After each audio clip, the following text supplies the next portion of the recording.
Tell me what you know about Legends of the Hidden Temple. Nothing. What? I don't know. What age are people who know the Legends of the Hidden Temple? The mouth. You gotta find the. I don't know anything about it. I know nothing. Well, sorry, you threw it to me. It's really my fault. Why did you think that I would know it? Right. It's like being a lawyer. Never ask a question you don't know the answer to. What is it? You know it's a game show. You know this. You know why you know? I just told you. Yeah, right. It's a Nickelodeon series that aired from 1993 to 1995. That's why you don't know.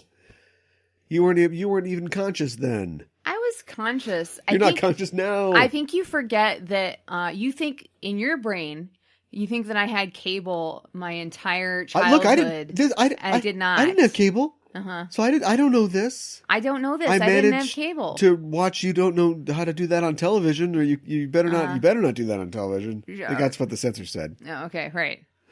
What? Tell me what? Who did this? Who did what? What, like, Borscht Belt comedian came up with, like, yeah, you make a kid's show, but it sort of makes fun of kids' shows, and it makes fun of the tension between what you can get away with kids' shows on the inner tubes. I don't know. And they're like, that's what we'll do. Yeah. And we'll pour slime on people. Yeah. And the cook's name is Barf. That's gross. Just like the fertile minds. I know. At Nickelodeon. I know. In the late 80s. I know. The person who created You Can't Do That on Television definitely went on to direct Manhunter. That's right. Michael Mann was behind. No, I mean, like, I'm not going to look it up, but, like, they definitely went on to do something. Oh, sure. Yeah, absolutely. Yeah. Why? Just like the guys that did Homestar Runner. Their names aren't at the top of things, but they are involved in a lot of things that a lot of people like right now. They went on to animation. I think they're even, like, doing live action. They don't work together. Maybe they do. I don't know. Aww. But they went from, like, the brother chaps. Yeah, right, exactly, like the stars of Internet Flash videos to the second, third, fourth guy down the table in a writer's room for the Goldbergs or something like that. Is that better? Well, it's more money than you and I will ever see. Yeah, you're right. That's the truth. That's sad. And you can find that money on Legends of the Hidden Temple. Oh, okay. Apparently, it's coming back. The CW is going to reboot Legends of the Hidden Temple or continue because it's going to be for adults. Why?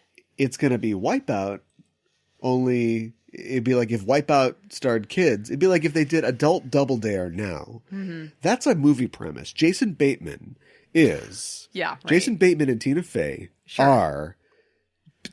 a brother and sister who never accomplished anything. Sure. One works at the mall. The other just scams the government, for disability.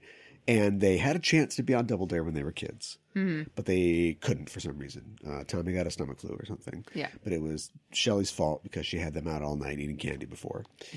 And here is their shot. And they're going to make it. Uh-huh. Right? Yeah. And then who are their opponents? On this episode of Double Dare. Germs, we know that, but also Kristen Wiig and Vince Vaughn. And they are good casting. Great. Yeah, perfect casting. Right. I'm ready to call. Okay. But who are they? Who are they though? They are a very competitive married couple. And one is an ex of either Tina or Jason. Bateman. Let's say Kristen Wiig used to go with Jason Bateman. Yeah, right. Right. And so now they have a very successful marketing pet business video or something? game business. Yeah, okay. They develop and market video games for pets. Yes. And so they want to do this. Really, they're only doing it to promote their pet video game business. Yeah. Mm-hmm. But it's personal. It's very personal to Faye and Bateman. This time it's business. Right. Yeah. And so they're like, oh, my back, get the Bengay. We can do some stuff with that. Right. Yes. Physical challenge. Oh, you remember Double Dare? Yes, of course I remember Double Dare. I watched the when the crap heck was out Legends of Double Dare. Of the Hidden Temple on then? I vaguely remember something maybe temple-like. Was it like Indiana Jones for kids? Yes, it was inspired by Indiana Jones. And like we're doing obstacles and I remember one where they used, maybe this was Hidden Temple, one where they would at the very last thing was they had a multi-level set where they had hidden like coins, and the coins were hidden. So they were like, it would be like compartments. So you go up the stairs and there's like a kitchen room, and the kitchen room looks like a Fisher-Price miniature kitchen. Sure. But the coin could be anywhere. It could be in the crisper drawer of your fridge. And so the fun was watching the kids just completely tear up this room like a tornado. And then you'd run across the plank, and then you go into like a garage, and it's like, oh, there's like saws and hammers and things like that, you know. Like but you had to find the coin ones in every room. Yeah. Yeah. Was that Legends of the Hidden Temple? I don't think so, because there's a big head that goes, you gotta find the treasure. That seems vaguely familiar. Okay. All right. See, we're uncovering memories, repressed memories. Okay. Is the Hidden Temple thing, is it a Jewish thing? Because it reminds me... Well, I can't believe you're doing this. Because it reminds me of... Is it Passover where you hide the Afikomen? Yeah.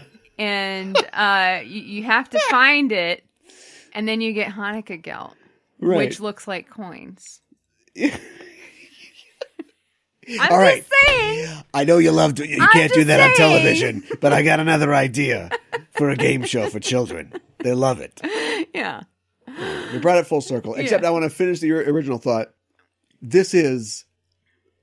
I don't blame millennials for this. I blame people who market to millennials, which is you're pathetic. You are nostalgic for your childhood because your future is Mad Max. Right. And so clearly you want to compete in this. This won't be for your kids. You're not having any. You can't afford to. Yeah, I get it. So we're going to cut the middleman out and just get the last. You always wanted to. What are the ads going to be? Bengay, like you said. About millennials? It's going to be, Truly Seltzer and stuff like that. Yeah, right. Hopefully no SodaStream. I did all this without saying the word pathetic. Good or bad? Should I have just said pathetic? I mean, you said it now, so it's out there, right? Yeah, I know, so. Well, I don't consider it pathetic that this is the 400 and something episode of Just Enough Trope podcast. I'm your host, Caliban, joined as always by my co-host. Hi, I'm Mikon Hana. And we are here to report most of the news that's fit to cast in the world of nerdy entertainment. We're not going to do all. We do our best. Kind of clip through it here, doing a little shorter show today. But we do want to get to our feature as soon as we can. And of course, our feature this week is one of a multi-part installment of features where we are revisiting our first, was it ever a segment on our show? Yeah. Yeah, it was a segment on the show. Spun it out into its own show. I think so. Spun it right back in. And that is Co-Videos. Yeah. Which we already leaked because you were thinking out loud, but I asked you to. Where we watch classic movies we've never seen. Yes. And we got a real humdinger this week. We do. A movie that only Diane has not seen. That is correct. But... And I wanted to remedy that. And I was like, you know what? It's been kind of, feeling kind of down.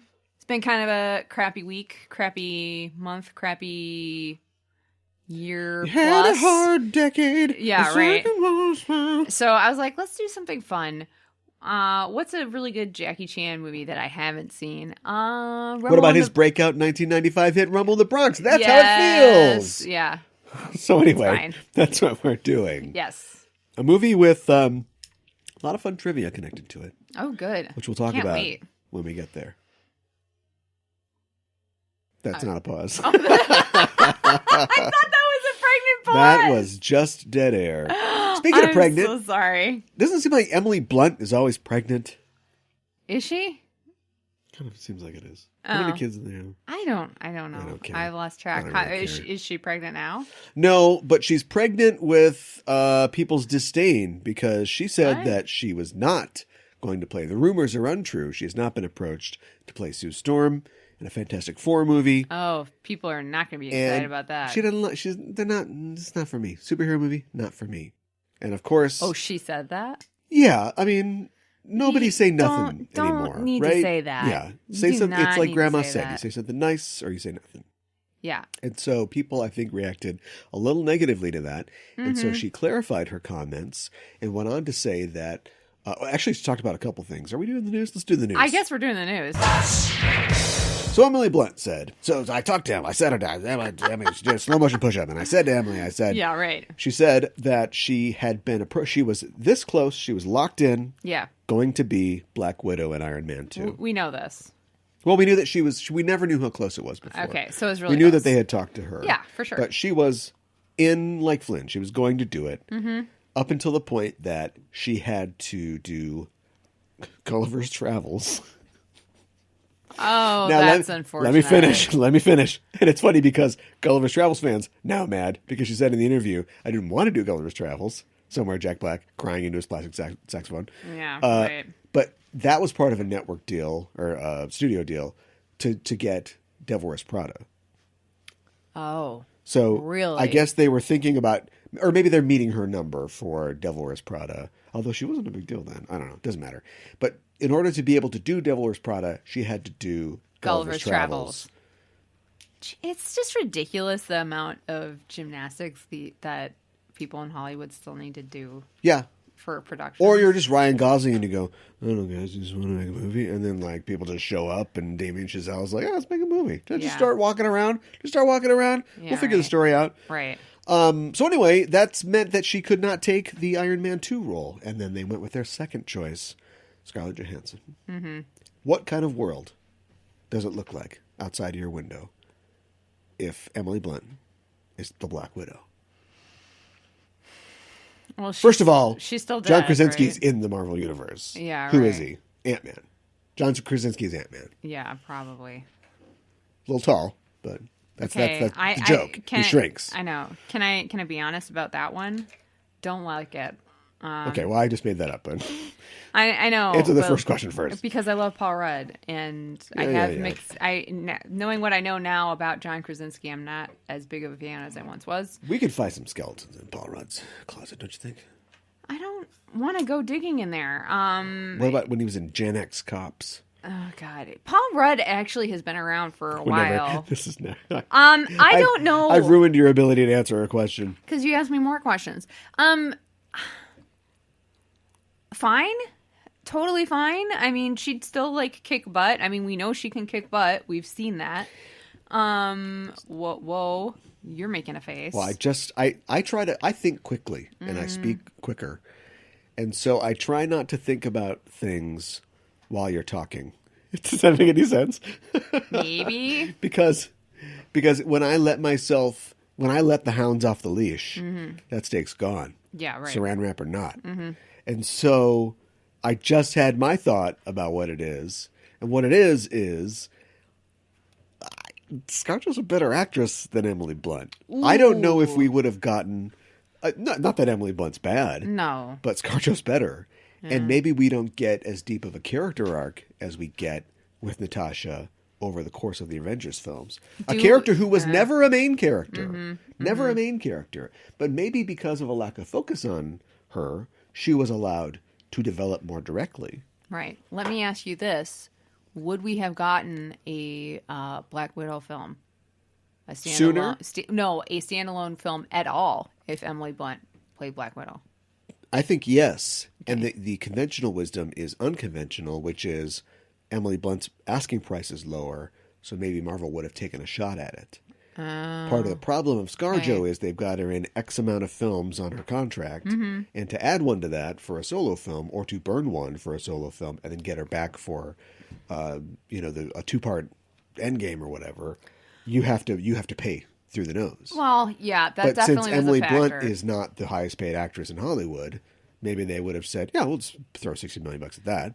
I heard somewhere else, too, and I think I have to agree with this, at least on some level, that Marvel wasn't even willing to give a solo female superhero film a shot until, like, Wonder Woman did well. Well, here's the deal. There are investors, there are, the like Perlmutters and all those things, but Kevin Feige's in control of this. If Kevin Feige says, no, we're not doing Iron Man 4 until we do Black Widow 1 or Captain Marvel 2. Mm-hmm. So blame Kevin Feige is what you're saying. I think that's the problem with being in charge. You take the good, you take the bad. Yeah, and I think I did see a thread about this on Twitter recently about like there's somebody, I think it was an author, her teenage daughter just saw the Endgame films for the first time, and she was upset that she was like, why do we throw the strong female superheroes off a cliff?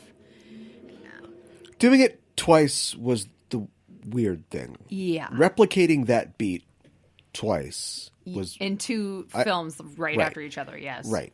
If I guess in the first film you set up what the transaction here is.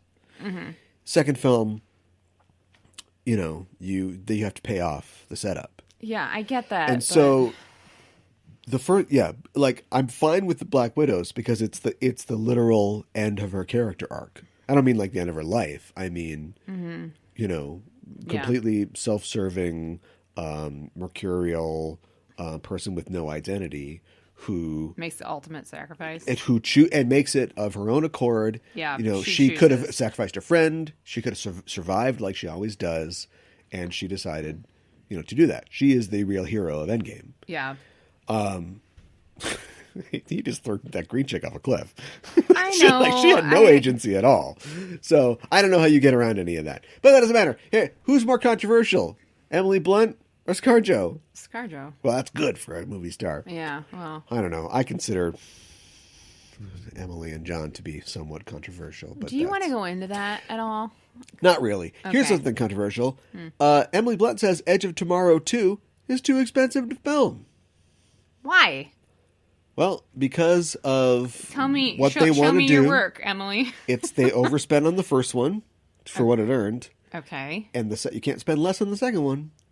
And also you can't spend less on your actors for the second one. You have to make more money. So Emily and Tom Cruise both have to make more money. Yeah. Now, I don't know who produced it, but if Tom Cruise just produces it and his friend Doug Liman...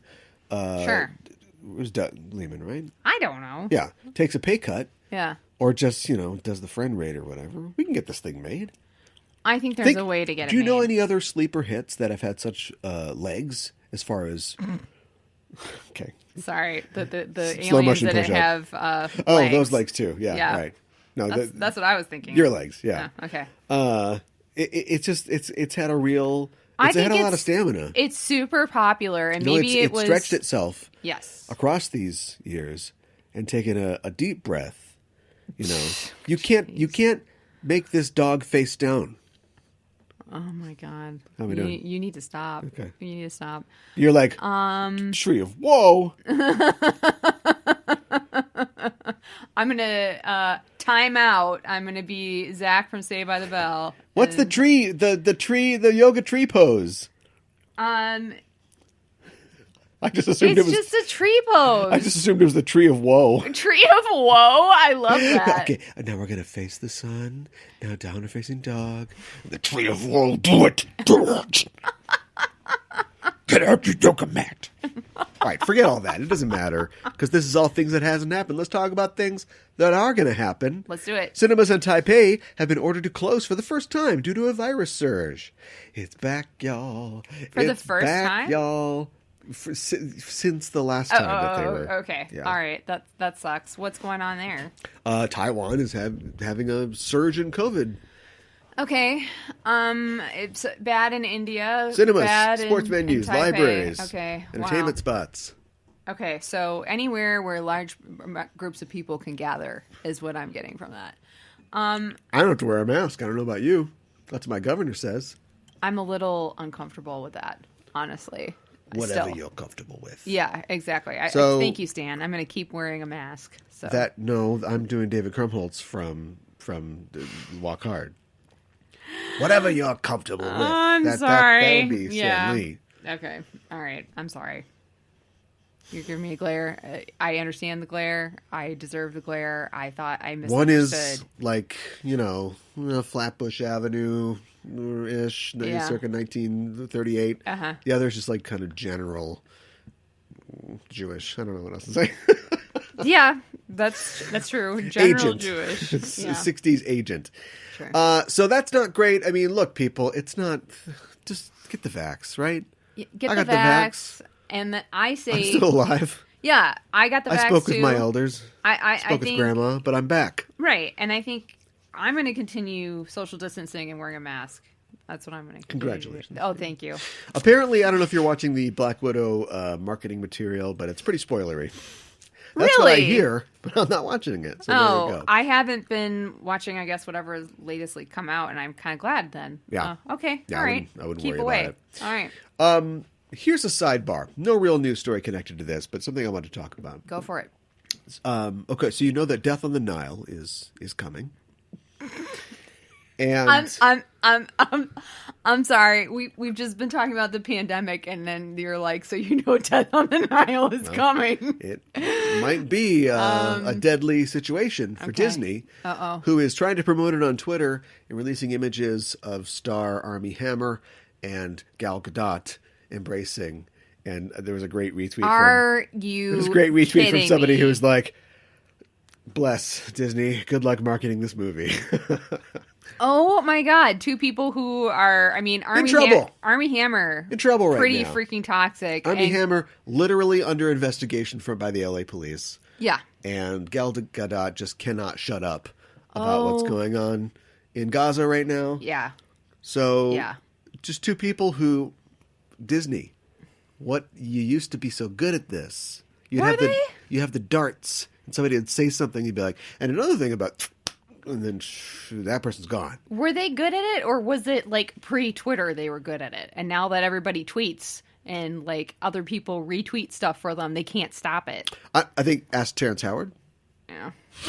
Okay. I think they used to be pretty good at this in the digital age. All right. But we're one Imagine video away from this entire thing going down. They let Gina Carano just go on and on forever, and then they were like, "Oh, we're done." So maybe get to a point before that. Mm-hmm. That I don't know. Yeah, about that. Yeah. Gina Carano is part of the Mandalorian's Emmy consideration campaign. What? Why? Because they want to win Emmys for their show. But why is she part of it? Because she was in the second season? Because you can't take somebody off? They don't. They put her on there. They made the choice. Unless it was we printed these 6 months ago. Yeah, I don't understand. She was only mildly toxic 6 months ago. Yeah, right. Maybe Disney is, they're getting a little sloppy. Sloppy D.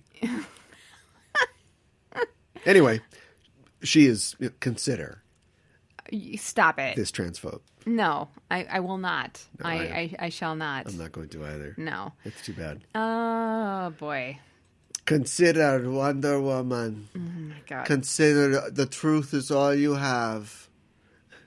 Consider the truth, to stop talking. Yes, the truth about these settlements now belonging to... Okay, anyway, it's a little too political. Let's talk about something that we love. Henry Cavill. We love? He and Millie Bobby Brown will be returning for the Enola Holmes sequel. I heard this. On Netflix. Yeah, that's fantastic. I almost broke down and watched this the other day. In fact, I think I am going to watch it when I get some time. Because I figure she's charming.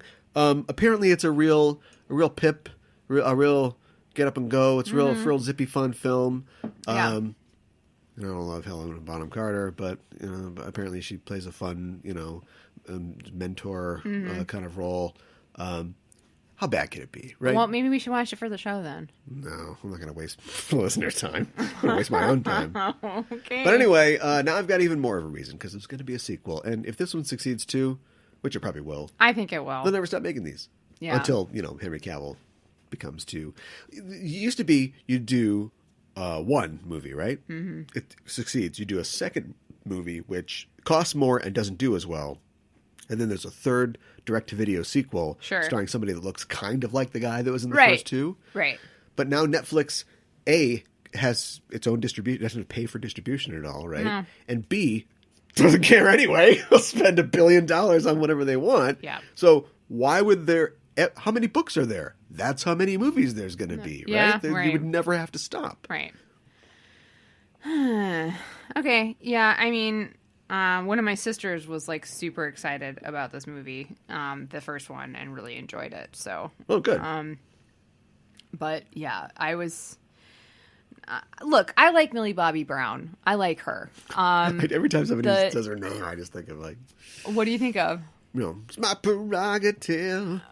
What? Whitney Houston? Say I'm crazy. Bobby Brown. Oh, Bobby. Oh. And not the Star Search model. No, I got you. I mean, the R&B singer. Yeah, okay. Never mind. Who was in Take That? No, that's Robbie Williams. Bobby Brown was in... I don't know. Take 6. I'll take your word for it. They were taking something. Yeah. He was taking something. Yeah. But I am not a Henry Cavill fan, like, at all. I don't think I need to waste listeners' time going on about that because I feel like we've covered that. So I think that's one of the main reasons why I was like, it's not really for me. But, New Edition? Sorry. Oh, okay. All right. But I don't know.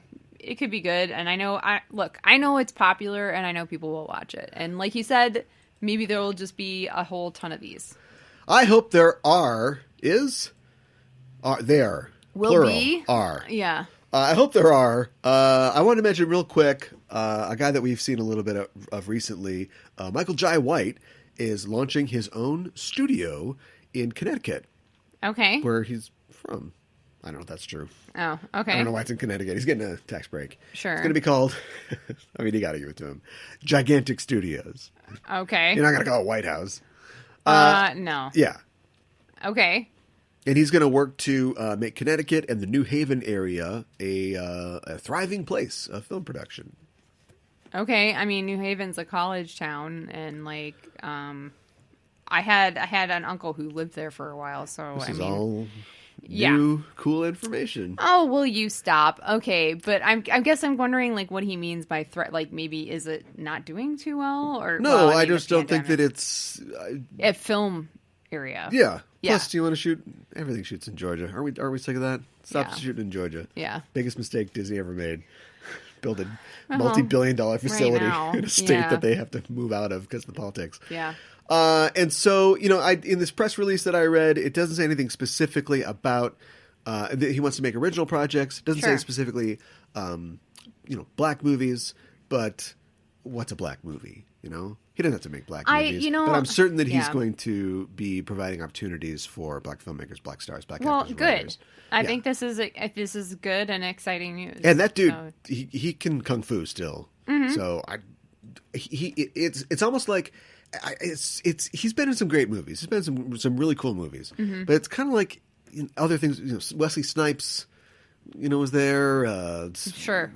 He just sort of got. And then like Larry Fishburne is doing kung fu. It's like, what the hell? I'm a kung fu man. Why are you teaching this guy to kung fu? Right. So I feel like Hollywood sort of passed him by. He was in the Spawn movie. Say no more about that. Yeah. Right. So it's almost like. I'm going to make my own. I'll do it myself. Yeah, right. And exactly. I hope he does a trilogy of kung fu films or something like that. That'd be great. Yeah. I think that'd be a lot of fun. Let's do another Shaft reboot. He's Shaft's great-great-grandson. That many Shaft, greats. 2099.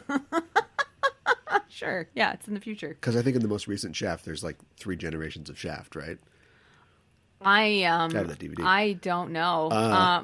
Because Richard Roundtree is in it. And he's supposed to be Samuel L. Jackson's father. And Samuel L. Jackson, somebody, like a rap star, I think, is the youngest Shaft. Okay. So it's... Wow. I honestly, I don't know if I've actually ever seen the original Shaft. Son of Shaft. Yeah, right. Okay, well, put that on your list. Yeah, right. See that in 2 weeks. Yeah, right. What else is going on? I wish that the news wasn't all about politics, but it just always is. Oh, boy. I don't watch American Idol, do you? I used to, like in the really, really early well, then you haven't stages. seen the finalist Caleb Kennedy and his acoustic guitar stylings. Mm-hmm. And you won't now. He's out after a video surfaced of him on the internet with a person wearing a KKK-style hood. What? Why? Kennedy's 16 confirmed his exit from the reality singing competition in a statement posted on his Instagram account on Wednesday. Hey, y'all, this is going to be a bit of a surprise, but I'm no longer going to be on American Idol. There's a video that surfaced on the internet. Oh, really? And it displayed actions that were not meant to be taken in that way. How? Caleb? What? Caleb, I've got a checklist for you. First item on the checklist. Are you filming Blazing Saddles? Uh-huh. If check no, end of list. Yeah, right. It doesn't really matter how it was supposed to be taken. I was younger. He's 16. And I did not think about the actions, but that's not an excuse. I don't understand. I'm just glad that Fox made the right decision. Yeah, me too. I mean, a KKK hood is not funny, period. And, like, it's just... Okay, new item for the checklist. Are you Spike Lee? Yeah, right. Or in a Spike Lee film, I guess. Right. I guess Notice the only I didn't other... put Quentin Tarantino on there. No. What about where... Oh, brother, where art thou? Because isn't there... Tucci was going to pass. Yeah, okay. All right. But, yeah, okay. John Goodman is what ScarJo says she is. John Goodman can play anything. Okay. I wouldn't argue with that necessarily. Yeah. He is a tree. He's a tree outside of our He is building a tree right now. that did a ton of coke. Yeah. In the 70s. Right. And just, you ever heard his story? No. I'm not going to say that he lucked into anything because he certainly worked hard. Yeah, for sure. And he's certainly talented. Mm-hmm. But he really, like, the people who like, I'm going to go east, and they, cash out and they go east and they live in a bed bug infested flop, with 3 other actors, and they're going out on things. Yeah. And they're really just there to kind of do coke and try to, score chicks in the punk clubs. Yeah. This is right. in the 70s. Yeah. That was him. And he succeeded. He did all that, and then also, well, there you go. Just sort of like, lucked into success. Of course, True Stories was his first major film. I don't know if I've seen that. Probably doing coke with David Byrne. Uh-huh. Oh, no, yeah, David Byrne didn't do coke at that point, but maybe they did it before. Jeez. Okay, it's an interesting, strange film that we talked about on Co-Videos. Yeah. Well, they explain it all for you. Yeah, that's using true. the dinner. Yeah, and that's the true. lobsters. Yeah. They tell you the whole thing. Adult Swim has got 3 movies in the works. They've got a Aqua Teen Hunger Force film, a Metalopocalypse film, and a Venture Brothers film. A Venture Brothers film? Okay. All 3 will stream on Adult Swim, therefore HBO Max. Okay. And then they will have a 90-day window before they go to other streaming services. Okay. I mean, that's not a bad way to do it. How do you feel? I mean, I feel like we're not caught up on Venture Brothers. But, like, how do you feel about the idea of the film? Do you think this will be it? It better be it. Oh, okay. Because as much as a cartoon that took 17 years to make, it broke new ground. As much as you can make a cartoon for 17 years, and then when they cancel it, go, oh, we weren't done yet. Right. As much as you can say that with a straight face. Yeah. They weren't exactly done. Mm-hmm. So now they have 90 minutes to, however they feel they're going to wrap that up, they can do it. And I think that's great. And I have to get caught up. Yeah. Yeah, good point. I do think that is good. And I do think that you can go too long with things. Or we know. Yeah. You and I know. Yeah. Yeah. And sometimes it's not funny anymore. So, okay, good. No, that's never true. Did you know that Bring It On? Are you familiar with the Bring It On franchise? I've seen the first one if a whole bunch of times. You would have said, "Oh, I've already on. been brought." Yes, okay, you're not. It's been brought in. Yeah. That was not another teen movie, but still, that would show true familiarity. They're going to have a sequel. Okay. Of which there's already wasn't Channing Tatum discovered in the 3rd or 4th Bring It On sequel? I don't know. Yeah. He was like a b-boy dancer. They're like, this kid's good. Sure. Make him Gambit. But it's going to be a slasher film. What? Yes. Okay, that's a weird take. I'm not sure how I feel about it. Bring It On Halloween. Okay. And is Jason gonna be in it? Like, what is happening? No. The AV Club article that I read said that it was so we don't know a lot about it. We don't know because it doesn't in the BIO canon. There aren't murders and stuff like that, right? Okay, they're just fun movies about cheerleading competitions and romance. Yeah. So they don't know if it's going to be a non-canon side project. That's what it sounds like. Yeah. Or if this is their chance to reboot it in a new genre. like how the Banana Splits movie ended up being about like murderous animatronic robots. What? I have no idea what you're talking about. You know the Banana Splits. No, I don't. Okay, the Banana Splits. This is tough. The Banana Splits. Sorry. the Banana Splits were a Hanna-Barbera, I think, live action show, right? Where they're like, or was it a cartoon? I can't remember because I didn't watch it. I think it's live action, and they dress up. They're like a band, but they're like a stuffed, elephant and like a dog, and they're like, yeah. And this company, they animatronic? No, I think in the world of the Banana Splits, they were just, I don't know if they were men in costumes or if they were supposed to be real animals. It's just fun. It's like the Lidsville, and HR Puffin Stuff type stuff. Okay, I know HR Puffin Stuff. HR Puffin Stuff type Puffin Stuff. Yeah, okay. And so that's all well and good. This company had the rights to a Banana Splits movie, but never did anything with it. Mm-hmm. And then they needed to make a movie, and apparently there's nothing on the contract that said it couldn't be a horror film, and so they made the Banana Splits movie, but it is a Blumhouse-style film where a bunch of bratty kids go to a party at a Chuck E. Cheese-type Rockefeller explosion situation, and the Banana Splits robots, like, get up and kill everybody. So but funny. But the robots kill kids? They probably just kill, like, the bitchy moms and dads. Okay. Wow. You want to see an animatronic dog pull a kid's head off? I don't know how I feel about it, honestly. I'm not sure if I'm for it or against it. It's a little off-putting. I'd have to see a trailer to see if I would actually enjoy watching it or not. But... Yeah, I guess you probably would have to. But anyway, so Bring It On Halloween will basically, this just sounds like this. I mean, if it is supposed to be, because it's Bring It On is not going to be like Bring It On, like it's not it's going to be funny, right? So if it's funny and it has a murderer, this is just Scream, or this is not another teen movie, right? That's all this is, right? Or not Scream, Scary Movie. Sure, right, very Scary Movie. Do you like cheerleader movies, Sydney? Oh my God, nothing to say. Well, I was gonna quick wit. I was gonna say something about Scream. Now the funny thing about Marty Krofft stuff is that HR Puffin Stuff is prepackaged as a horror film. Yeah, it's terrifying. Just switch the music to scary music. Sure. Yeah. Exactly. No, I was just gonna say about Scream, like that first sequence in the first movie where like they call Drew Barrymore and then she's like, I'm so obsessed with Drew Barrymore. I know. I told you about that. That's a joke. And then like she gets freaked out and they murder her and they turn her inside out and she's like on the swing. That's my favorite Pixar movie.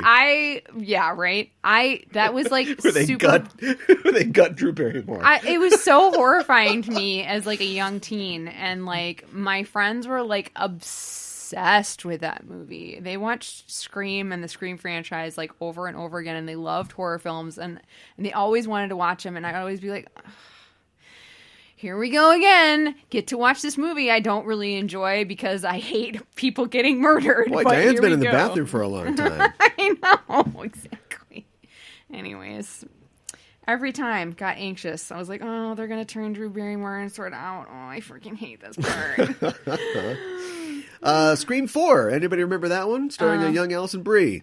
Oh my God. I don't know if I ever saw that one. Well, why would you bother? I don't know. She's just going to get turned inside out. Oh, yeah. Oh, come on. I think there's some websites about that. Oh, stop. What else is going on the news front? I hate to pull things down again, but turns out that people are mad at the Golden Globes. Yeah, we talked about that a little bit. Did we talk about how Tom Cruise returned his Golden Globes?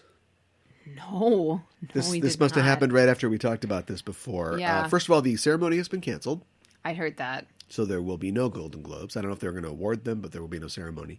This year, for sure. Well, for the 2022. Yeah, okay, right. And Tom Cruise has returned his Golden Globes. How many did he have? 3. Okay. Don't ask me what they're for. I won't. I'm going to say Far and Away. Jerry Maguire? Oh, probably. Yeah, probably. Lions and Lambs? I don't know. Risky Business? I don't know. The Outsiders. Sure. The Golden Globe for What's Going On with Your Teeth and Good Car Flip. It's a new category. Oh my God. Specifically for Tom Cruise. You have to see The Outsiders to get those jokes. And also for not giving ice cream to gay people. So look it up. Just look it up. What? I don't want to tell the story. I hate that story. Okay. All right. But apparently it's true. Okay. Yeah. So people are really pissed because it's basically it's not great, right? It's they're not being really great about like picking artists to be nominated, and the people who are doing the picking. Who makes up the committee? I don't even remember. A bunch of the of Golden men. Globes. Yeah, it's a bunch the of men. Golden Gloves. Yeah, that would be a bunch of men. There is a women's division. Oh, God, that was a Freudian slip. But yeah, so not great. So what can they do to turn this around? Do you think? Like, what would they have to do in order for there to be a Golden Globes 2023? You're going to have to hire women, more women on the selection. And board. like change your practices, maybe too. Like maybe if somebody invites everybody to fly out to Paris, she's you just nominated say, for no, Risky thanks. Business. Okay. Okay, right. Born on the 4th of July. Okay. Jerry Maguire. Uh-huh. Oh, that's right, Magnolia. He was a lock for the Oscar that year. Didn't win. Okay. Wow, Magnolia. He's so obnoxious in that movie. Well, anyways, but that movie's just kind of in your face. Obnoxious. So, yeah. Mm-hmm. Yeah. Okay. Well, do better, Golden Globes. That's all I have to say. It's women. It's just diversity in general. Yes, I think it's but it's like specifically old white African-American men. voices. Yeah. It's all old white men. Yeah. Surprise, surprise. So let's do better, shall we? Yeah. Yeah. Okay. Plus, it's just the Golden Globes. Hey, let's talk about Dave Bautista. Okay. And his future. Yeah. As Drax. What's going on in the MCU? Okay. So here's the deal. He will be 54 by the time Guardians comes out. Yeah. In 2023? I think so. I think that's right. Guardians 3. Mm-hmm. And so he's getting us ready. He's saying, I don't think I can do this forever. Like, okay. There's probably, I don't know what he did in high school. He probably played football, maybe not. But I bet he doesn't look like he did. He doesn't look like he does now when he's in high school. Sure. Set that up however you want. Yeah.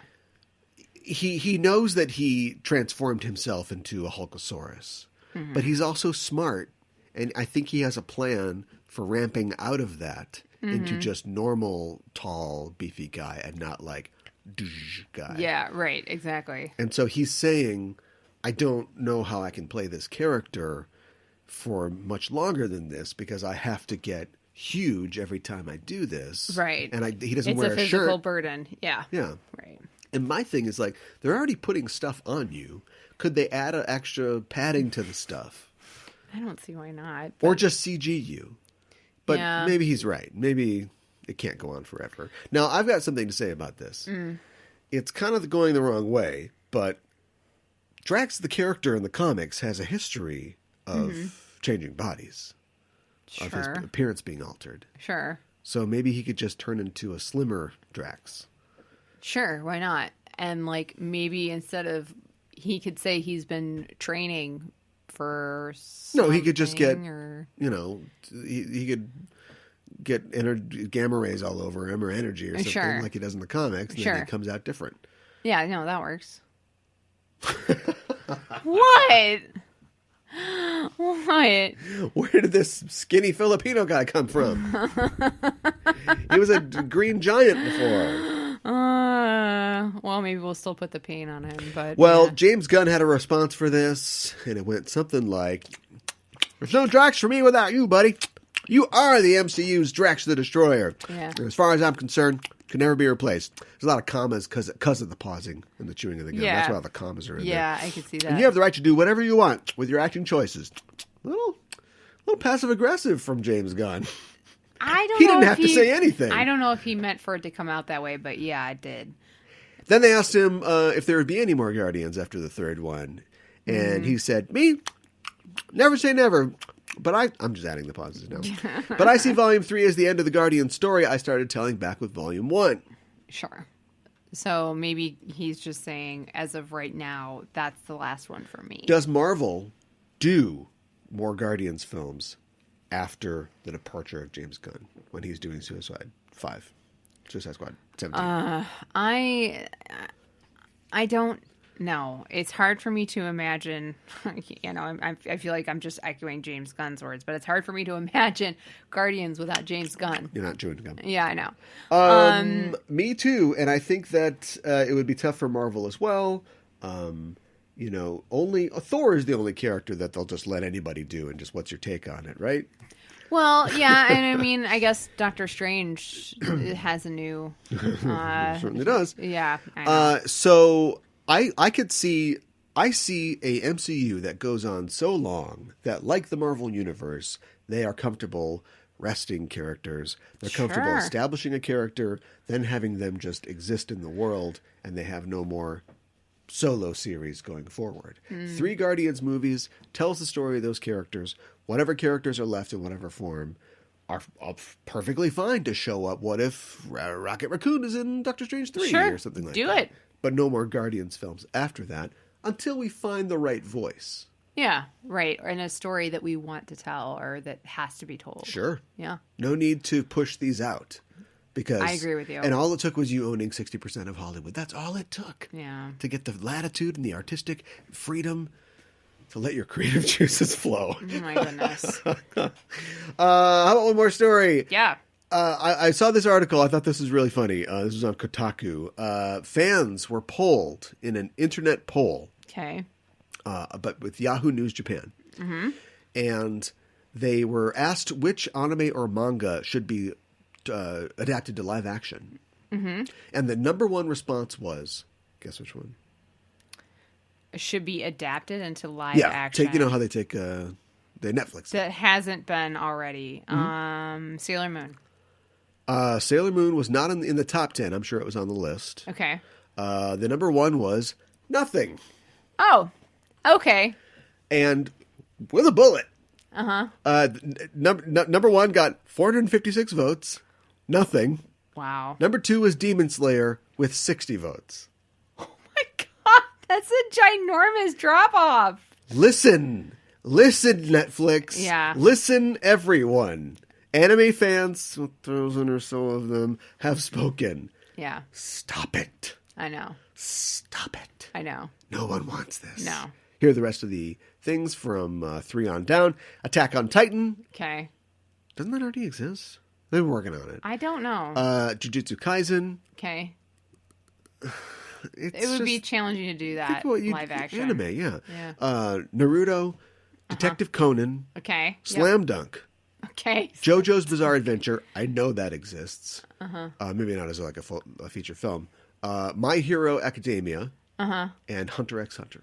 Okay. I mean, those are all anime that I know. Well, you do know. Yeah, I know. Thanks to our feature, Animetification, Animetification. available on the Patreon for our podcast, Sailor Noob. Yes. So I have a little bit of a... I mean, I don't disagree with them. I don't know that it necessarily needs to be live action. I think it's okay if it's not. I do have... I mean, this is just a side note, I guess. Okay, get through it. Okay, so I have a new day job, and my new boss invited me out to lunch, and we went to a Vietnamese restaurant, and it was for somebody who's leaving, and they were asking me how I got into Japan and Japanese culture. And I said, anime and manga. And they were like, what? What is that? And then I was going in and talking about it. And they were like, oh, manga. And I was like, and I just let it go, even though that is not how they pronounce it. Manga, the things that they turn into anime sometimes. Yeah, right. Even though that's not... Oh, you mean Japanimation. Wow. But I just... just hold on. That's a racist straw man I created. You don't want to see a racist strong man. No. So he's like, I hate Mexicans. So my new boss and everybody at the table is Chinese, and so continue. I just felt really weird about correcting, even though it's Chinese, it's not Japanese. I was like, I feel really weird, so I'm just gonna let it go. But it like really bothers me, and it's like, because so now they think that I don't know Japanese, and it's like, but they don't know Japanese. I know. So why would they? To correct you, you should have just like push that person over in their chair. They're never going to challenge you. But that was my else. supervisor. Right, but she's just somebody who would correct somebody after they told them they studied Japanese and they pronounced something a certain way. Uh-huh. That type of person, there's no hope for that person. And anyway, China has its own manga called manhwa. Oh, okay. All right. Maybe that's where they get, I don't know. I don't know. Your supervisor is Chinese? Yes. I wasn't paying attention to the story. Yeah, he's okay. Then he doesn't, but he knows that there's a difference between Chinese and Japanese. Oh yeah. Also, you're sitting in a Vietnamese restaurant. I know. No, it's pronounced foo. Fooey. So I just felt, because I wasn't comfortable enough, like saying, I don't know. I just kind of let it go, and like now I'm mad at myself that I let it go. You know? Yeah. Next time, stand up, get on the table, scream out, manga. Whip out your anime pillow. Oh no! Your anime husbando. Shake it in their face. Manga.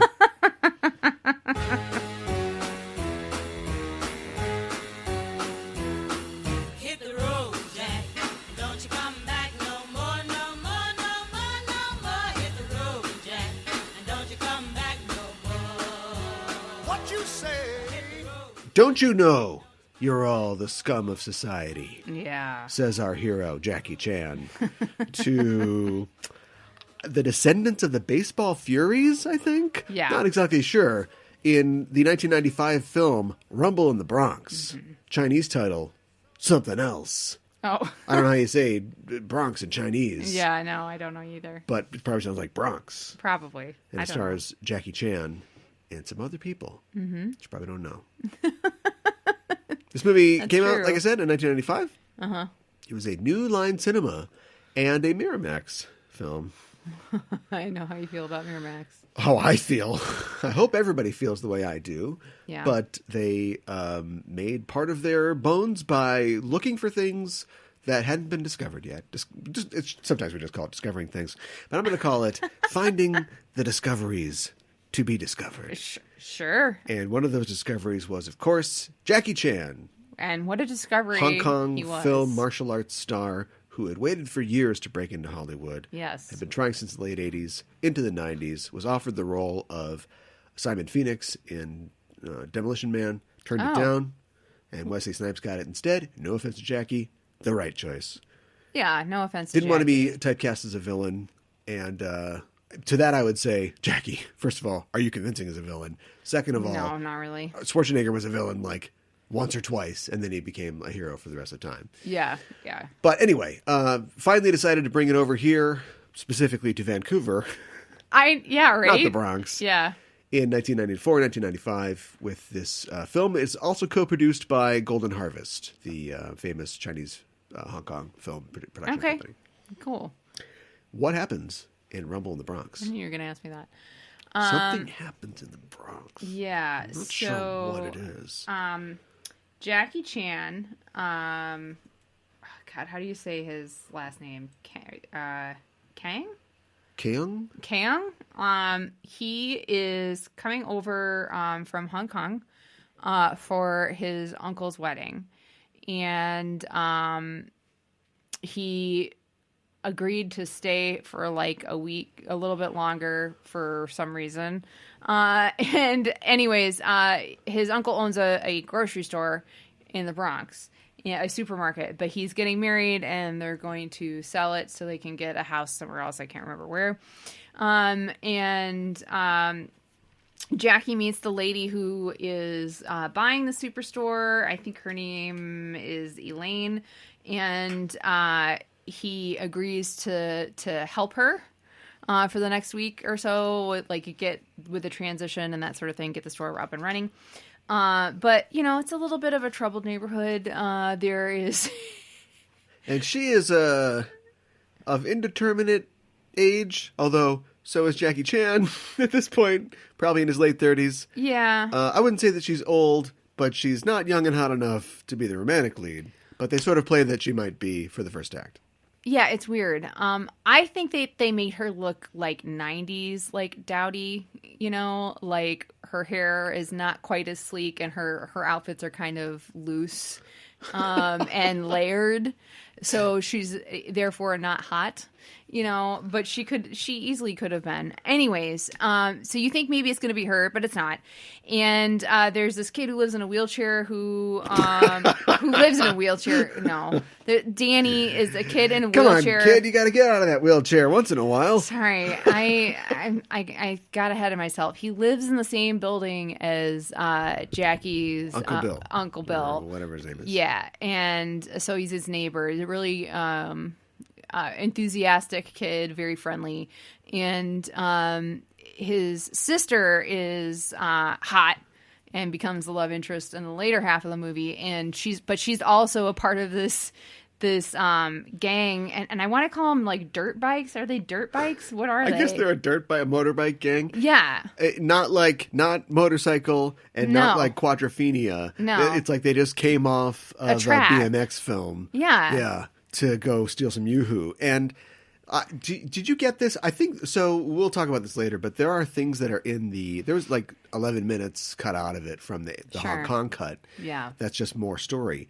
I don't think this comes through in the American version, but did you get the idea that Uncle Bill is trying to get rid of this store because it is a victim of vandalism graffiti. And BMX gang and like people stealing and stuff like that? Yeah. Maybe it was because just we like talk a about hassle. the two-way window that they use to catch the people, and he's got like neighborhood kids like cleaning up graffiti and stuff. But apparently, I didn't really get the impression, but apparently in the Hong Kong film, it's more like.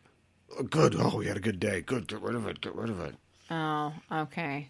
Well, he wants out of the business because of how bad it is in the Bronx. There's too much rumbling. Yeah, right. Well, like, I was reading it, and like, apparently in the Hong Kong version, Jackie is a cop. Yeah. And I don't think they mention that at all in the English version. Too, yeah. Which, like, why did they cut just do it that? now. And then also, Elaine they don't sign the deal. At the store, Jackie talks to her later at the wedding and sort of convinces her to take it. So as the film goes on, and if we ever hear what happens later in the film, a lot of her blaming it on Jackie or on Keong is because he's the source of all. He convinced her to take it. He said he'd help her, and all this stuff is happening. So she feels like he's responsible. Well, that actually makes more sense. New Line didn't think so. That's all I'm saying. New Line Cinema did not agree. Okay. All right. More so rumble. anyways, there's less bumble. There's this dirt bike gang. They've got the numbers on the bikes and everything, and they are bad dudes and dudettes. And they ride their motorbikes over cars, and and then so Jackie gets involved because his uncle is borrowing this like limo. What kind of car is it, would you say? Yeah, it's like a Rolls Royce, like a classic car, antique car. And he's borrowing it from a friend who borrowed it from like his boss, so he really shouldn't even be having it. And like it's for the wedding, and so like Jackie like jumps down from the fire escape to prevent them from like going over the uncle's car. And so basically he gets on the wrong side of the dirt bike gang, and then he's like they're like going after him, and like they're like, okay, this guy, and they're gonna beat him up, and they do, and it's horrible. And there's a lot of things that happen. Jackie beats some of them up, they beat Jackie up, lots of stuff is going on. They're besides the dirt bike gang, there are these, I don't even know, like are they mafia? I don't know. They're guys in like limos and suits with guns and sunglasses. And the main guy, I don't even remember what his name is. He's a guy with a beard, and he just like tells people to do it. White Tiger. Yeah, White Tiger. Basically, they meet these guys who also literally don't have names to do this deal. These African guys. Yeah. This is the 1990s.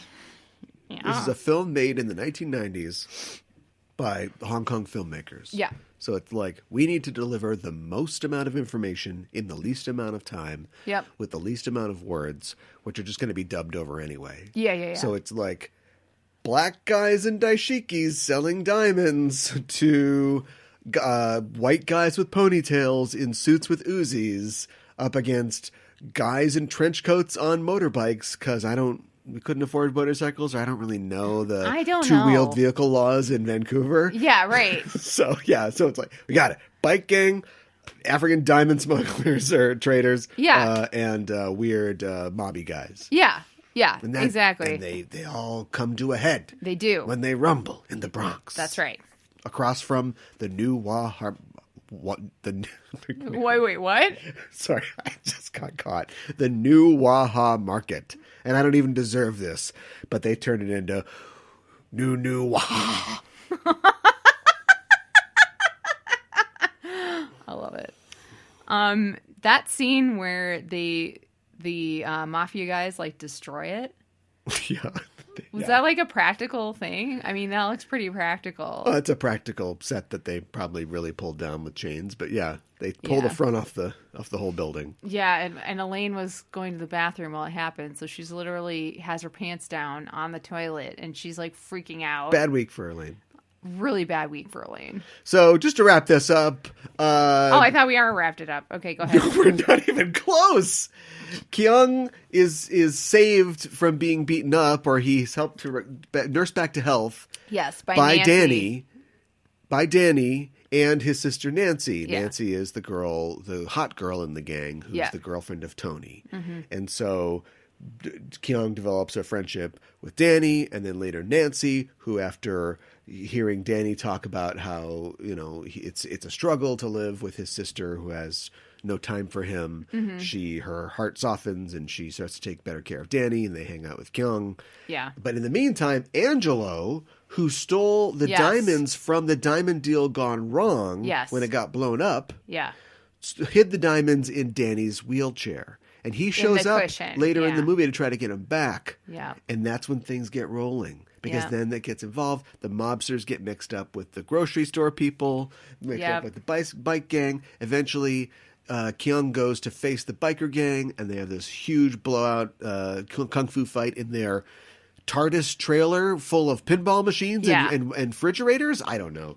And but it's TVs. Worth it. Yeah. Yeah. And then he admonishes them that they're the scum of society. Meanwhile, the mob has... See how much you've missed? So the mob has kidnapped two of the gang members. I thought we were just going to talk about it. Two of the gang members. Yeah. And fed one of them into a wood chipper. Yeah. Pre-Fargo. Yeah. Or contemporaneous with Fargo. Uh-huh. To show they mean business. And now Danny knows that Kyung knows that we have to make this deal. Yeah. So he sets up a deal with the mobsters. Long story short... hovercraft, yada, yada, yada. Yeah, very he faces down and defeat... Oh, we also forgot the cops. The cops who were in the movie at the beginning come back at the end, and they say, all right, Kyung, we're going to have you go talk to the White Tiger. We're going to mic you up, and you're going to get him. But Kyung's got his own idea about how he wants this to go, because he's got to get the hostages back. Yes. Apparently... Tony and some of his friends have been taken hostage. It's Tony, Elaine. Angelo, and Nancy. Nancy, yes. Yeah. He's got to get him back because we care about Angelo. I care about Angelo's best character. And and anyway, he has a fight with a hovercraft and wins. Oh my gosh, I know. And then at the end they run White Tiger over with a hovercraft. Yeah. The end. Which wouldn't kill you. You wouldn't be happy. No, I mean, he's not dead, but his clothes are shredded. Yes. And he is not happy. And everybody goes, yeah, freeze frame. Yeah. The end of the film. You want a denouement? You want a conclusion? Everything they cut, because the Hong Kong version is 115 minutes or 105 minutes, 106 minutes. The American version is 90. Everything they cut is set up, I bet.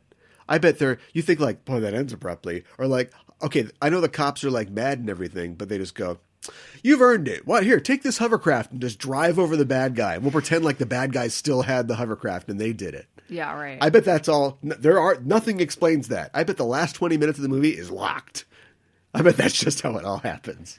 Oh my gosh. Because these movies always get ridiculous at the end. Yeah, I know. I mean, have you seen the original cut before? Yes. Okay. I saw it a bootleg somewhere or other. Okay. I just would be interested to see that at some point, just to see how different it is. I know it's only like 15 minutes. It's like 15 minutes different. 15 minutes worth of difference. But it's not that much. Okay. All right. What'd you think? I literally saw this in the theater like 6 times when it came out. We were real excited about this. I think it's really fun. I love Jackie Chan. I love that he does his own stunts. I think he's amazing. I don't know, it just feels, maybe it's just like knowing that, but it just feels like more real in a way. Maybe that's a weird thing to say about a movie. Especially a movie where I know he injured his foot really badly and like had to wear like a sock that looked like a shoe to finish the film up, which is like ridiculous. Over his cast. Yeah. But it's really cool, and I think it's really well done. The story is a little, when you sit and you think about it, it's a little like all over the place, and then like the ending, you're just kind of like, oh, that just ended. But like, I think that I think the ending not being satisfying is maybe what's tripping me up the most, but it just like, there's so much going on. You know what I mean? Well, there's a whole YouTube video. There's a Nerd Writer or something like that in this where it's about a Hong Kong young man or cop, depending on your cut, right, coming to America and being like, this is weird, but not doing the whole hot dog. Which dog was it? Or whatever. Not doing that stuff, but going like, well, this is, I'm bringing a different thing to this. This is the chaos of America. Mm-hmm. Which I guess is accurate, but is how it's portrayed in the 80s and 90s in cinema. Right. And I am a Chinese man. Yeah. Who with a sense of honor and a code. Yes. Right. And so that's kind of the story. But it's also a metaphor for Jackie Chan as a Hong Kong film star coming into the chaotic world of low-budget 80s and 90s action movies in America. Yeah, right. And there are a couple moments where they try to emphasize that. You know, they talk about Jackie's father. I'm just going to call him Jackie. Yeah. He's Jackie in like 75% of his movies. His character's name is just Jackie. His father, who was a cop, who was killed in a shootout or like a robbery or something like that, which is another deleted scene. And so you get the idea of a legacy there. There's a couple moments where he says like, you can't do that, or like, you're all the scum of society. Yes. How can you live like this? Yeah, right. It seems like this is like cultural criticism here. But it never really pays off, where at the end, Tony is like, oh, I've got my tie. I'm going on my interview for my new job, working at a bike shop or something like that. Right. It's not like the gang is reformed. They barely even play any role in the end. It suddenly turns into like a police standoff. And as far as a commentary on the police, I think cops, there's a lot, they love balancing their stuff in Hong Kong movies. So there's action, there's like, I'm serious, my father, my legacy, and then there's like goofy stuff. Yeah. But usually the cops and their life, their job is not portrayed as goofy.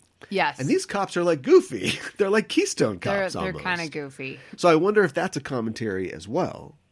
But I will say that despite me suggesting there's a bunch of commentary in it, it doesn't land. You have no what is the theme of the film?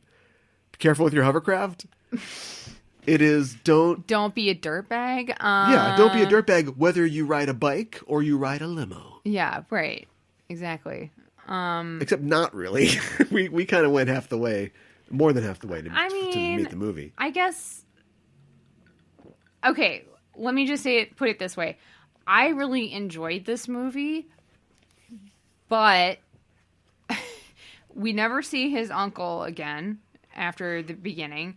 Elaine basically gets dropped from the film. We don't know at the end what happens with Elaine and the market. Well, she's got insurance. I think she's gonna be okay. I guess, but it's been completely destroyed. And he runs over White Tiger, but do I'm assuming the cops arrest him and he goes to jail? But I don't know. And then, like, what happens with the gang? They're all with him, and they're like, yeah, freeze frame. What? Well, the guys with the ponytails killed like 50 people on that dock. So many people. So I think they're all going to go to jail. But yeah. They got good lawyers. Their lawyers are good. Oh, my gosh. Well, how do you know it was my client's bullet that killed the victim? There were a lot of bullets out there that day. I can really imagine that, and that's terrifying to me. But, like... It's not illegal to shoot a dead body. So, like, when he goes to the gang's hideout, which is, like you said, the TARDIS trailer, that, like... it looks so small on the outside. It's in, like, a trailer park. It clearly connects to a building, but they don't show you. He just goes into this trailer. Yes. You know, like a trailer home. Yes. And then keeps walking. It's massive. Yeah, he's in, like, the warehouse from Teenage Mutant Ninja Turtles. Yeah, and there's, like... refrigerators and TVs and, like, pinball machines, like, everywhere. And he beats them up, rightfully so. They deserve it. And he calls them scumbags and scum of the earth. But then right, but there's one Chinese gang member. Yes. Who is the connection. And it isn't like he can speak English, the gang speaks English, fine. Yeah. But he's the sort of connection. The translator. At times of... introspection or times of stress, Jackie speaks in Chinese sometimes. And at the very end, he's yelled at these guys. Yeah. He's proven his physical power over them, or at least his discipline, because he's learned Kung Fu. Right. And he beats them, and then he says, in Chinese, I hope that we will all one day drink tea together. Yeah, and leaves. And Tony's like, what did he say? And the Chinese guy, tells him what he says. And Tony's like, did he mean it? Yeah, and I think that's supposed to be the turning point. It's about, right, yeah, to nothing, because he gets kidnapped and we never see Tony do anything again. Yeah. That actor killed, not a few years later. What? He's a stuntman, as we discussed. Every person in this movie is a stuntman. Yeah, okay. And he was in another movie. He's in a couple movies, and he was in a movie in Vancouver a couple years later and was killed from flying shrapnel from, like, a boat explosion. They were doing a stunt. Oh, my God. Presumably, I don't know what the conditions were. Presumably, it was a thing where you'd be fine, but got hit in the head with a thing. And, that's what being a stuntman is. The guy that plays Angelo, however, still around. Yeah? Has doubled for Jeremy Renner. Really? As Hawkeye. Really? And has done a lot of stunt work in Hollywood, yeah. Interesting. Huh. But I just think there's clearly a commentary, and it's their commentary to make. It's fine. But it's like a good Chinese boy who's disciplined and has this. Honor. Yeah, I see what you're saying. Look at these Americans, or look at America, which has let these kids just sink to this level. Do whatever they want and not take responsibility for things and just not care. I think that's clear. Yeah. Yeah, I think you're right. I mean, but what are we trying to say about the mob and the Diamond Guys? Do we not? We don't really care. They're just like the evil guys. Yeah, they're just a device. Yeah, they're the bad guys. They literally just go around and kill people. So, okay, all right, yeah. And if you say you're going to help a market lady, you help the market lady. Yeah. We never really get any idea about Nancy and Danny. Are they X generation Chinese American? They don't go into that. I bet that maybe that's in the Hong Kong version. Maybe they came over here as children or recently, because their parents are gone. Yeah, there's no parents. Yeah, that is mentioned. But Danny's in the position that he is, and then we find out that that Nancy is a dancer at a club. Club Cathedral. It has everything. A girl on a swing in a cage, a tiger, stained glass windows, and a band and a DJ playing at the same time. I know! It is ridiculous. And I mean, like, that's... And she's dancing in a cage. If you were going to do, like, you ever been to an American nightclub? No, you? What's the most that it would ever be. Yeah. Right. Right. I think you hit the nail on the Tigers head. attacking exotic dancers. What? While a band and a DJ compete with each other. Yeah, right. Exactly. It's like the new Scott Pilgrim sequel. It's great. Yeah, exactly. That was great. I loved when I wish there was more Angelo in this thing. Why couldn't Tony just be He's Angelo? ridiculous. Just combine those two, right? Yeah, sure. So he goes diamond crazy, and that's why he just kind of forgets that Nancy exists, right? In my mind, these two are the same. Toangelo.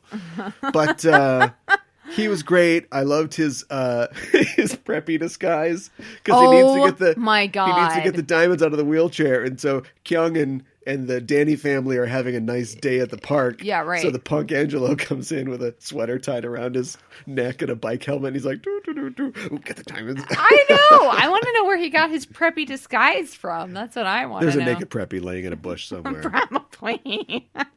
Yeah, that was pretty great. I love how Hong Kong films like don't pull any punches, literally. Like women get punched, children get punched. Oh, yeah. Yeah. There's a part where they must have like sweeten the audio a little because the guy like roughs Danny up and he's throwing this crippled kid like around his room. I know. And then like Kyung's like, "Are you okay, Danny?" And Danny's like, "I guess I'm fine." I know. Really? And he's like bleeding from his forehead. Do it again. Make it like kind of funny, like whimsical. You know, you've been punched 3 times and thrown across the room. I guess I'm okay. He sounds like Mickey Mouse. Yeah. Punch him. Oh my gosh. And of course, like how many, I don't know what the tourism is like in Vancouver, but how many movies end with a hovercraft chase? Probably not many. Or do you think a lot of them do? I don't know. I don't know if I've ever seen any other one. And I don't think so either. No. Especially like, okay, it's very intense. Like a hovercraft. There's got to be a hovercraft in a Bond movie or maybe an Austin Powers movie. I could see either of those. Yeah. I mean, I'd feel like there's definitely been a raft in an Austin Powers movie. Yeah, so. There's always a Zodiac raft in a Bond movie. Yeah. Right. But I mean, I think it's just super intense because hovercraft is a ridiculous thing, just in general, right? And then like we see like the hover part, the floaty part. I don't know what it's called technically. Like kind of like filling with air. The first thing it's called an apron. Okay. First of all. Oh well, thank you. The first one that comes up is Rumble in the Bronx. That's Anything else? That's yeah, it. right. Exactly. You know, I'm not going to feel bad about looking things up anymore, as long as it doesn't waste people's time. Yeah. Remember when we went to see the comedy stylings of Michael Ian Black and David Showalter? Yes. And Showalter was on first, which I think that would be flipped around now. This is a while ago. Yeah, wow. And they clearly, I don't blame them, they had clearly not done any research about the area that they were going. Oh, boy. And so Showalter was talking about like, so Minneapolis, wow, Toddlin Town, who's lots of people from Minneapolis, and he was just like spiraling for 3 minutes, and of course drunk people are like, yeah, right, or something right. like that, yeah, and then eventually just Ian Black came out from the wings with his laptop, and he's like, Tippi Hedren, Judy Garland, or whatever. Yeah, right. And that would be part of his act. He'd be like, I've been in Minneapolis. I bet you guys know a lot of people. Let's see. Pull out the iPhone, right? He would just do it. Right. Because this was years ago. Yes, it was a while ago. It was a while ago. The point of the story is they didn't care what city they were in. Yeah, that's okay. I'm not gonna. Still happy you went. Yes. You're happy you saw this movie. Yes, I am, and I think the stunts were fantastic. And Jackie Chan gets run over by the hovercraft, and then White Tiger gets run over by the hovercraft. Gets run over or nearly run over by a couple vehicles in this. I know. This is kind of like vehicular damage on Jackie Chan, the movie. I know. Like what is with like there's like a van or a truck when they're chasing him, like all of a sudden, and he has to like squeeze past it. Yeah, that is when he's in the parking garage. Yeah, that is terrifying. And just like the look on his face, and you're like, oh my god! And then he's like on top of a truck or something at some point. And so sometimes I look at his stunts and I go, how? And right, you could put if you didn't care about the van. Or maybe you could just put like a guide. Like you drill a guide into the wall above Jackie out of frame, and then the van can just, it's only going like 5 miles an hour or whatever, right? You can just steer into the guard. It's maybe silicone or something like that, and you just slide along there, and you know that that's how far out away from you the have guard to be. that's a Jackie Chan amount of space. Sure, yeah. I mean, I could see that. Jackie Chan wouldn't bother with that shit. Yeah, probably He'd not. be like, you just come in here, and I'll just go like this, and shoot. Yeah, right. Right? I know. And they show you like the accidents as they do at the end of all Jackie Chan movies. And seriously. yeah, Jackie breaks his foot. The one lady goes ass over tea kettle on the motorbike. Yes. Oh my God, that was terrifying. Yeah, and they always do once you see enough Jackie Chan outtakes, you start to learn like the language of like how hurt somebody is. So yes, somebody swings a boat oar at Jackie Chan, and they're late because he never is, and they hit him in the back of the head, and he goes, ooh, and he does that thing where he rubs on his head. He's like, oh, right. He's fine. They're going to do another take right now, right? Yes. There's another thing where he, I don't know, a snowmobile clips him, and he goes down. Right. And 4 or 5 guys all run around, they squat around him, and they fan him.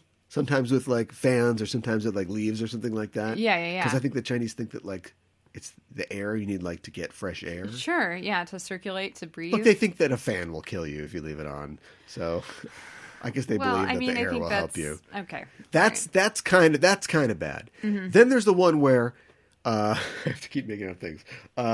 2 trains pass each other, and he misses the jump from one train to the other, and the camera is just locked. And you see a couple people run through frame, but the camera doesn't pan. And then there's an ambulance, and they're loading him onto the ambulance. You know that filming is done for the day, or at least that's lunch. Yeah. Oh God. That's a Jackie Chan movie. Yeah, that's intense. You know the story about people were hurt making this film. Yeah. You know the story about the Project A homage to Harold Lloyd. I don't know if I know that. So Harold Lloyd, Safety Last, right? It's the one where he's hanging from the clock thing. Sure, yeah. And they did forced perspective to make it look like he was hanging stories in the air. He was like 2 or 3 stories in the air. Sure. And he falls through the awning. One awning rips, bounces off the second awning. He put a homage to that with a stunt in his film Project A. And he wanted it to be like perfect. It was one take where he falls from the clock tower, goes through 2 awnings, hits the last one, and it breaks just enough that he, you know how you fall just without control, and 3 pieces of fabric stop you from smashing into the ground like an egg. Yeah, sure. So they did it the first time, and he didn't like exactly the way he landed, because he wanted to land in such a way that he could like pop right back up, and they would continue the scene after he fell 3 stories. Sure. So it didn't work out. Then they did it twice more, and he landed on his head like both times in the second and third take.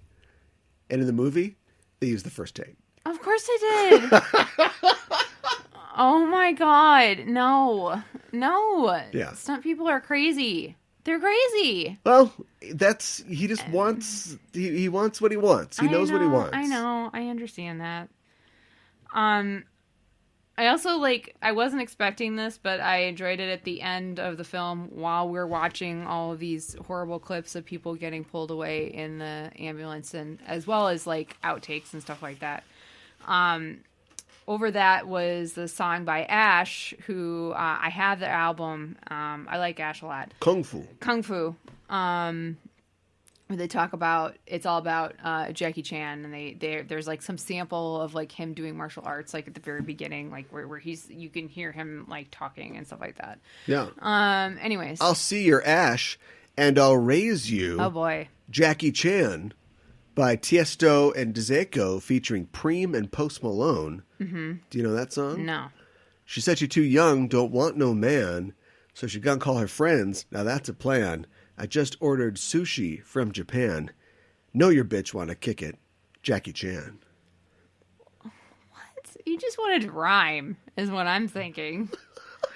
That is so random, those lyrics. Okay. What about because I admit it, I'm crazy about that lady. Finger to the world. It's F you pay me.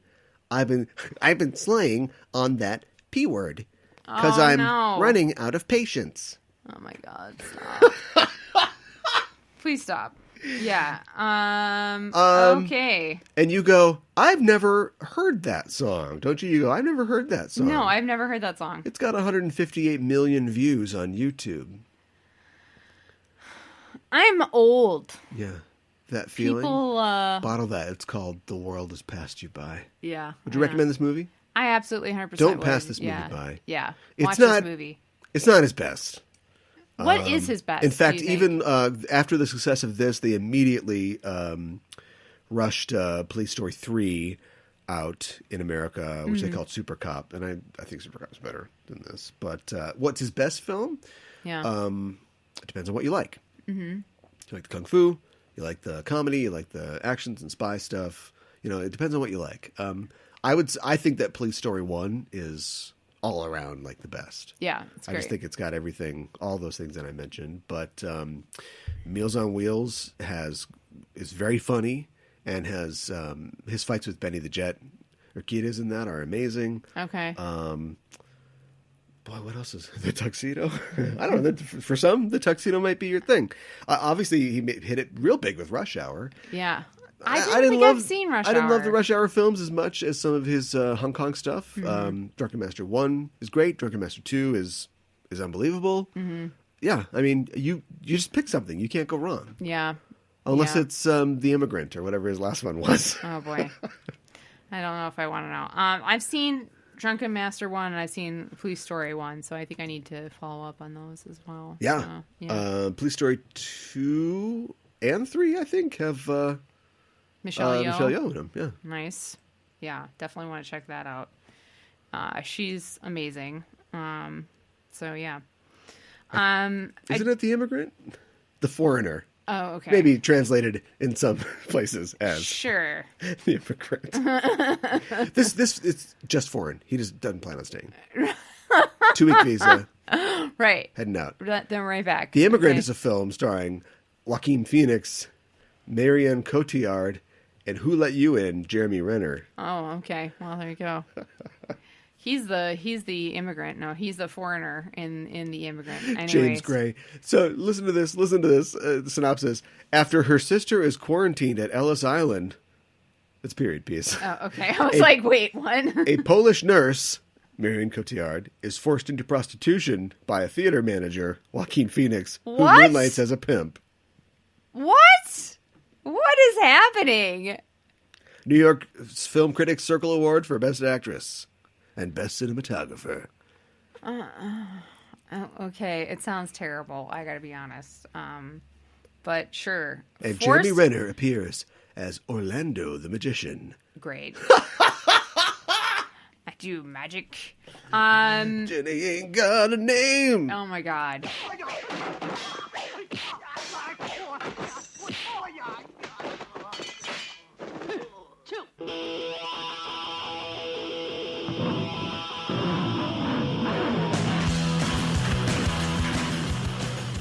All right, well, that we kind of delivered. Short movie, shorter show. Kind of shorter. Still longer than the movie. Yeah, right. But we did our best. Yeah. Well, those Jackie Chan movies. I gotta agree with the band Ash. Yeah. Which we will play us out. All right. Because I don't think they can sue us. I don't think they exist anymore. But that's okay. We still exist. Support us and follow us on your social platform medias of choice. Something like that. Yeah, right. It's been a long week. And also subscribe to us. You know, if you get the show wherever you get it, you're just dropping in because of a search or because of a recommendation. Mm-hmm. Don't stop there. Mm-hmm. Go to your listening platform of choice and just click on that subscribe. Ignore us. Yeah. Well, don't. But no, that's not a good idea. I got a lot of shows I subscribe to and I love. And you get busy and you fall a little behind. But you know what? They're there when I go back. That's right. Because I'm subscribed to them. Yes. And then it's binge away, baby. Yeah. So do that. Subscribe to the show. And one more step while you're already there. Write up a little review. Yeah. Just give us a little review. Tell us what you think. Tell us if you like the show, and tell us what you want us to talk about in the future. Yeah, we'd love to hear from you. And to that end, give us a rating as well. Yes. You got to give us 5 cans of, I think, like Welch's grape juice, but you wouldn't even try to sell like white grape juice in a bottle like that anymore. No. It'd have to be like extreme grape turbo flavor. Yeah, right. In or like a can. that's an energy drink. Infused with taurine or something like Yeah. that. This is just like, there's a bigger version you get for the Sunday school kids. Yeah, and you put in the fridge. But this is just a little one. Yeah, And a the single guy's serving. like, I'm going to take a sip. Oh, I don't like that. Oh, I'm not paying for that. Puts it back. Yeah. He takes a sip out of like 2 different ones. Yeah. It would definitely be like, Angelo, big Monster Energy vibe. Oh, for sure. Yeah, if they did that, if we remade this today, yeah, that's what would be happening. So, yeah. but just give us 5 stars. We'd appreciate it. Yes. We'll be back next week to talk about another classic film. I can't wait. Yeah. But that's all I'm going to tell you. So join us then. And until then, we're signing off. I'm your host, Caliban. I'm your co-host, Mikon Hana. Keep the geek fires burning.